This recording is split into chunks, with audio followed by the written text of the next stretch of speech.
Bonjour à tous. Eh bien, prenons un instant aujourd'hui pour lire et méditer un passage du livre du ciel de Luisa Picaretta. Au nom du Père qui m'a créé, du Fils qui m'a sauvé et du Saint-Esprit qui me sanctifie. Amen.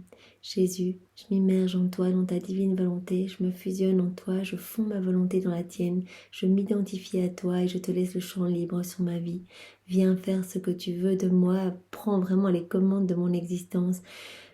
Investis toutes mes actions, sois présent dans chacun de mes pas, dans chacun de mes regards, dans chacune de mes paroles, dans toutes mes pensées, dans mes battements de cœur. Que tout soit totalement, vraiment toi, Seigneur. Que tout soit fait pour toi, que tout soit fait par toi, que tout soit fait totalement immergé en toi, dans ta divine volonté. Que tout amène de la gloire et que chacun de mes battements de mon cœur puisse eh bien, être uni à tes battements de cœur à toi, Jésus. Que tout puisse être déclaration d'amour pour toi et que chacun de mes battements puisse être enrichi de toutes les paroles du Notre Père, de toutes les prières, de tous les saints, de tous les temps, de toutes les dévotions refaites dans la divine volonté et que tu puisses te sentir aimé. Vraiment que tu puisses à chaque instant te sentir consolé, aimé et que je puisse par ma vie t'offrir une réparation continuelle. Que ma vie devienne une prière continuelle, Seigneur, c'est vraiment ce que je te demande. Sois loué, béni et glorifié, Jésus. Parle maintenant à travers ma bouche pour méditer sur ce passage. Viens dans mon intelligence pour que je puisse comprendre et que ces mots puissent trouver sens dans ma vie, que je puisse les mettre en pratique et te servir chaque jour davantage, Seigneur. Merci Seigneur pour tout ce que tu nous donnes. Viens maintenant, sois présent en chacun de nous et vraiment que ce soit toi qui médites en nous et que ce moment devienne divin et éternel. Alors le passage que nous allons méditer est celui du tome 18, celui du 16 septembre 1925. Donc c'est Louisa qui parle. Mes jours sont de plus en plus amers à cause de la privation de mon doux Jésus. Il ne me reste que sa volonté, ce précieux héritage que ses nombreuses visites ont laissé à ma pauvre âme. Me voilà maintenant toute seule, complètement oubliée par celui qui est toute ma vie. Pourtant il me semble qu'il ne pouvait être sans moi et que je ne pouvais être sans lui. Qu'est-il donc advenu de celui qui m'aimait tant? Qu'est-ce que j'ai fait pour qu'il m'ait quittée? Ah Jésus, reviens, reviens, je n'en peux plus. Donc une fois de plus, Louisa est aux prises de quelques doutes où elle se demande où est Jésus, même s'il est, il est vraiment en elle, il est dans son âme, il vit dans son cœur avec le Père, l'Esprit Saint, son royaume, son trône, tous ses attributs divins. Mais quand elle ne le voit pas physiquement, elle se pose des questions, elle dit mais Jésus, je suffoque, toi qui es toute ma vie, quand tu n'es pas là, je me sens complètement mourir, agoniser. Pendant que je me désolais ainsi d'avoir perdu celui qui était toute mon espérance et toute ma joie, Jésus s'imposa à moi pour que je poursuive mes actes dans son adorable volonté. Donc Jésus, il ramène toujours Louisa sur le chemin en disant « Mais ne perds pas ton temps dans les considérations, pourquoi je vois pas Jésus, etc. » Reste dans ma divine volonté et fusionne-toi. C'est ça qui est super important. C'est que Jésus, là, à travers ce passage, il nous appelle chacun à prendre comme unique but de notre vie l'union avec lui, dans chacune de nos actions, nous fusionner. Quel que soit ce qu'on est à vivre, ce qu'on est à faire, on se fusionne à Jésus pour que vraiment notre acte devienne éternel, devienne divin et puisse porter vraiment de magnifiques fruits et puisse rendre gloire à la Trinité. Il m'empêcha presque de me plaindre de sa privation, ce qui me laissa pétrifier sur le moindre réconfort, ni céleste, ni terrestre. Donc Jésus ne veut pas qu'on s'habitue à son sort, il veut qu'on reste fixé sur lui. Pendant que je poursuivais dans ce terrible état, je pensais aux souffrances que Jésus endura durant sa passion. Se montrant brièvement, il me dit « Ma fille, à travers mes souffrances, j'étais toujours le même, mon regard était toujours doux, ma figure toujours sereine, mes paroles toujours calmes et dignes. J'avais une telle égalité dans mes manières que les hommes auraient pu reconnaître que j'étais leur Rédempteur, rien qu'à voir mon comportement. » Donc Louisa, là, elle médite sur les heures de la Passion.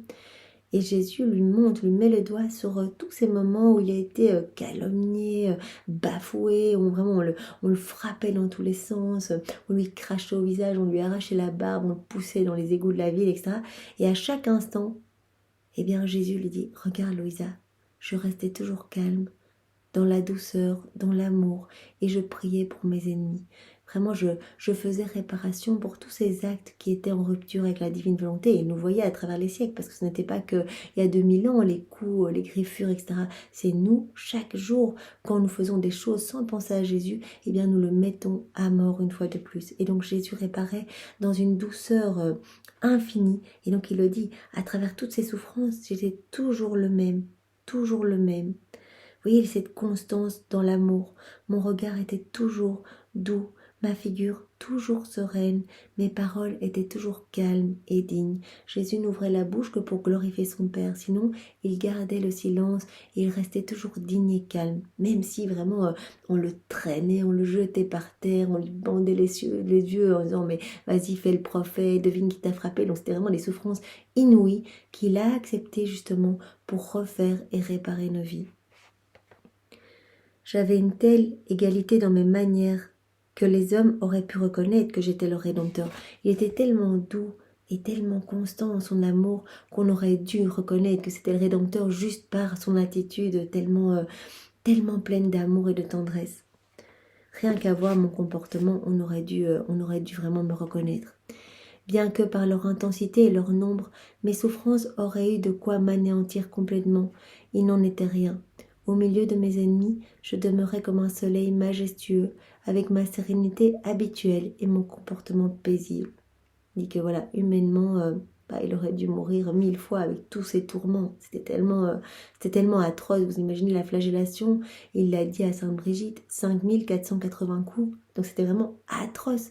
Les bourreaux se déchaînaient sur son corps, on voyait tous ses os sortir de partout, les os sortaient de son épaule. Les souffrances atroces, il en serait mort.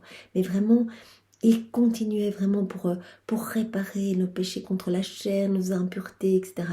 Donc c'était vraiment, voilà, il a dit ce que j'ai vécu là, les 24 dernières heures de ma vie, c'était rien par rapport à tout ce que j'ai vécu depuis la seconde 1 de mon incarnation dans le sein de ma maman. Parce que là, je réparais, mais dans les fibres les plus intimes, ce que ma divinité imposait à mon humanité, c'était 1000 fois pire, mais vous n'en aviez pas connaissance. Donc vraiment, je restais là dans la douceur et dans l'amour. Et donc, c'est déjà un modèle pour nous que le Seigneur veut nous montrer ce soir. Vraiment, voilà, restez, quoi qu'il vous arrive, dans cet amour de Dieu. Prenez mon amour, prenez ma patience dans ces moments d'épreuve, dans ces moments de tourment. Prenez le pardon que je donnais continuellement à mes ennemis. Prenez-le et faites tout vôtre et réoffrez tout à mon Père. Vraiment, pardonnez avec mes pardons, aimez avec mon amour. Soyez vraiment plein de tendresse avec ma propre tendresse et ma propre patience. Mes souffrances auraient eu de quoi m'anéantir complètement, mais il n'en était rien. Au milieu de mes ennemis, je demeurais comme un soleil majestueux, avec ma sérénité habituelle et mon comportement paisible. Être constamment égal à soi-même est le propre de Dieu et des vrais fils de Dieu. Donc la constance, ici Jésus nous parle de la constance. Et quand il nous parle de ses attributs divins, comme de l'obéissance, etc., il ne fait pas que nous enseigner, il nous donne en même temps. Là maintenant, dans ce passage, Jésus, si nous sommes disposés pour recevoir, va nous donner cette constance, puisqu'il nous en parle. Cette manière d'être imprime un caractère divin dans l'âme et révèle sa pureté et sa sainteté. La constance dans l'amour révèle la sainteté de l'âme. Par contre, une humeur instable révèle un cœur tyrannisé par les passions et rend la personne déplaisante pour tout le monde. Je te recommande donc d'être toujours la même avec moi, la même avec toi et la même avec les autres, la même aussi dans la souffrance, y compris dans la souffrance de la privation de moi. Même si cette privation forme en toi et autour de toi des nuages de douleur, des manières égales seront la lumière qui dispersera ces nuages et révéleront que bien que caché, je vis en toi. Et même dans la souffrance, Louisa, tu dois être constante en amour. Voilà, c'est vrai que ces souffrances, parce que Jésus lui partage en fait la souffrance que lui ressent par rapport à l'indifférence des hommes, à cette froideur, à ces cœurs tout fermés, il partage cela à Louisa et c'est pour cela que parfois il ne se montre pas, entre autres, parce qu'il le dit aussi que c'est parce que parfois il doit exercer sa justice sur les hommes et que s'il vient voir Louisa, elle le désarme complètement. Donc il dit, accepte tout dans l'amour. Ne sois pas, voilà, à te poser des questions, à avoir l'impression de mourir, et puis dans la joie. Et puis, il faut vraiment que tu restes stable dans tes émotions, parce que c'est vraiment le signe de la sainteté divine que je veux mettre en toi et que Jésus veut mettre en chacun de nous. Nous pouvons lui demander dès ce soir, bien qu'il nous donne cette constance et cette persévérance dans la foi et l'amour. Donc en fait, cela va vraiment, la constance va éclipser les nuages, des doutes, des tourments, etc., qui pourraient, ou même de la souffrance, qui pourraient venir peut-être un petit peu nous embrumer l'esprit. Après ces propos de mon adorable Jésus, j'ai continué à réfléchir sur ses souffrances pendant sa passion, avec dans mon cœur le clou de sa privation. Il se montra tout silencieux et si affligé qu'il suscita ma pitié. Je lui dis, mon amour, pourquoi restes-tu silencieux? Il me semble que tu ne veux plus me parler, ni même me confier tes secrets et tes peines. Toute bonté, bien qu'affligé, il me dit, ma fille, le silence dit parfois plus que les paroles.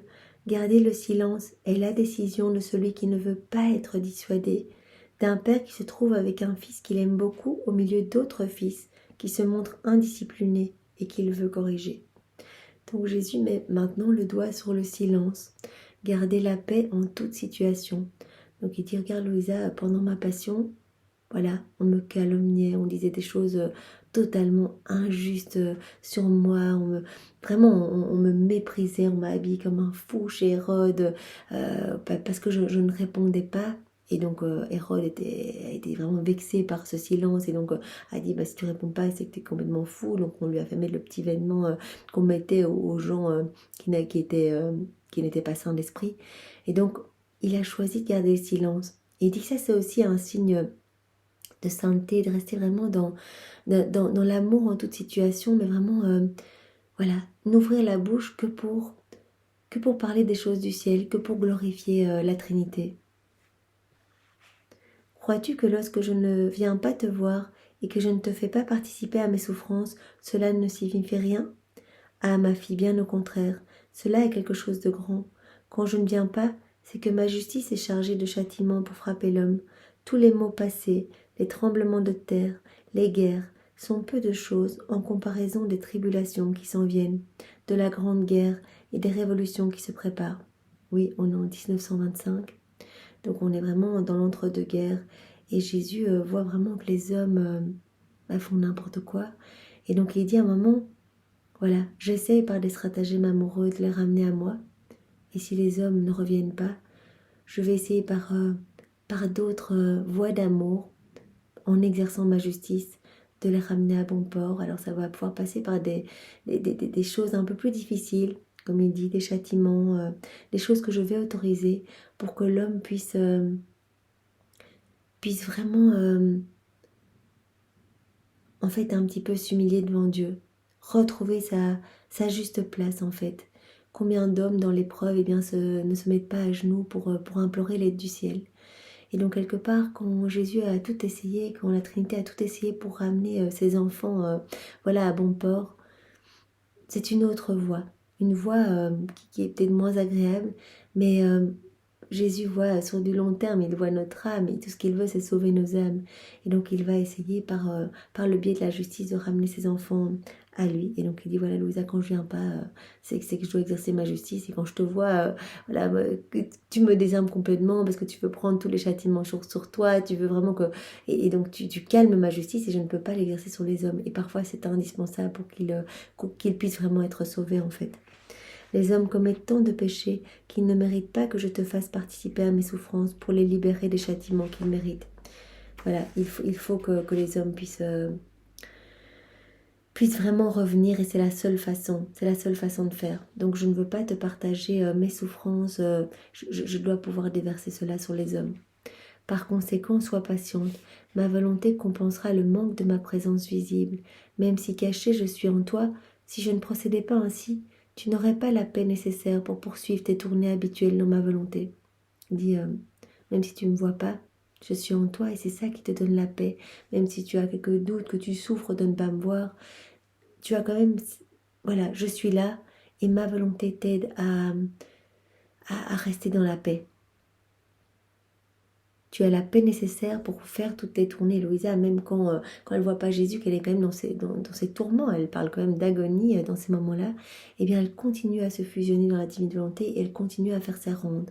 Comme on l'a vu hier, voilà, faire des rondes, mettre nos je t'aime partout dans toute la création, dans chaque élément, sur chaque élément créé, mettre je te bénis, je te loue, je t'adore partout. Donc il dit voilà, c'est déjà un signe que ma divine volonté est établie en toi. Parce que vraiment, même dans ces moments super difficiles, eh bien tu continues tes tournées habituelles dans ma volonté. En fait, c'est moi qui caché en toi effectue ces tournées. Et toi, tu les fais avec celui que tu ne vois pas. Voilà, dans la divine volonté, c'est bien sûr pas nous, c'est Jésus en nous qui le fait.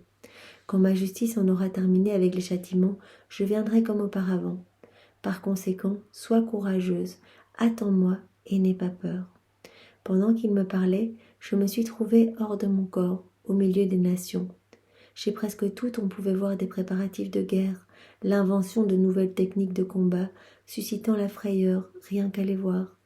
Le grand aveuglement des hommes les amenait à agir comme des bêtes et les empêchait de voir qu'en blessant les autres, ils se blessaient eux-mêmes. Voilà, Louisa nous montre combien l'homme est centré sur son nombril et qu'il ne se rend pas compte que voilà, il ne crée que des ténèbres autour de lui. Ensuite, tout effrayé, j'ai réintégré mon corps, sans mon Jésus et avec un clou dans mon cœur, parce qu'il m'avait laissée toute seule.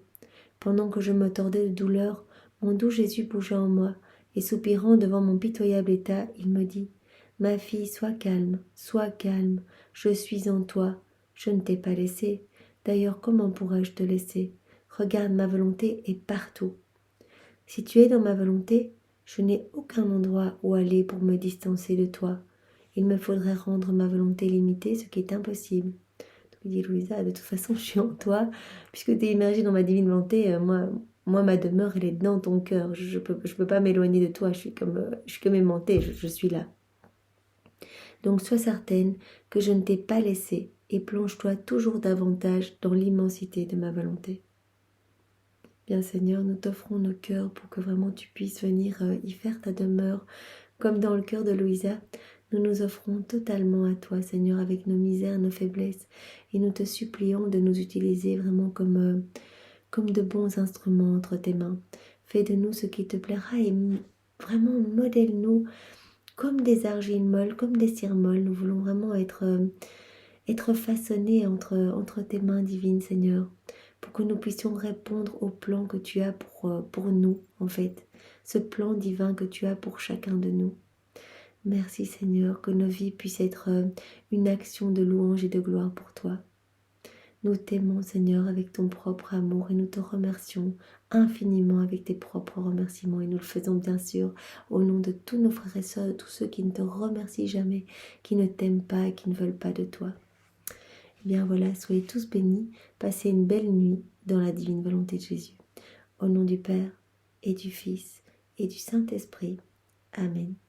Bonne nuit et n'oubliez pas de vous endormir en laissant Jésus dormir en vous. Voilà, vous dites, voilà, cette nuit, Jésus, je vais la passer dans ta divine volonté, je m'endors dans ta divine volonté, et c'est toi qui vas venir dans chacune de mes respirations, c'est toi qui vas venir te reposer en moi, et à travers cette nuit que je te donne, tu vas venir mettre le repos et la paix dans les cœurs qui sont oppressés, qui sont torturés, qui sont vraiment aux prises de grandes tribulations, et qui sont peut-être attaqués par des forces obscures. Tu vas venir amener le repos par cette nuit que je t'offre, Seigneur. Vous voyez, on ne va rien faire d'autre que donner notre nuit, et le Seigneur va faire des merveilles et va sauver énormément d'âmes. Merci, Seigneur.